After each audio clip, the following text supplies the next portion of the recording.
Panis na issue itong pinapalabas ni Trillanes. Wala na bang bago? Katunayan, noong Setyembre 2018 pa, hindi pa ako senador, ay sinagot ko na ito at hinamon ko pa nga si Trillanes na imbestigahan niya at magsampa siya ng kaso. Hindi ako uurong sa kaso dahil alam ko na malinis ang aking konsensya at wala akong batas na nilabag. Ang tanong ay, nakinabang ba ako? Nakialam ba ako? Nag-impluwensya ba ako?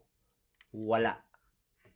Buti pa ang ibang tao nakakahingi ng tulong sa akin. Pero ang pamilya ko, di nakakalapit sa akin yan.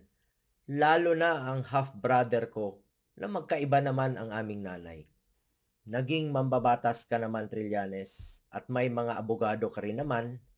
Paano naging plunder laban sa akin at kay Pangulong Duterte ang isang lehitimong transaksyon ng gobyerno na wala naman kaming kinalaman? Sinabi ko na sa kanya noon na kung mapapatunayan niya ang paratang niya, magre-resign kaagad ako.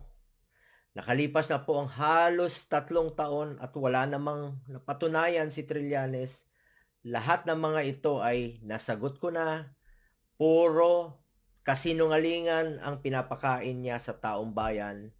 Puro lies ang pinapakain niya sa taong bayan. Kaysa makatulong, nilalason lang niya ang isipan ng mga Pilipino para sa kanyang pangsariling interes. Ngayon, napapalapit naman ang eleksyon, nire-recycle na naman niya ang lumang fake news, lumang tugtugin, lumang basurang itinatapon sa akin. Kumita na yung style mo, Trillanes. Kumita na ang style mo na magtatapon ka ng maitim na putik para lang ikaw naman ang magmukhang puti at malinis.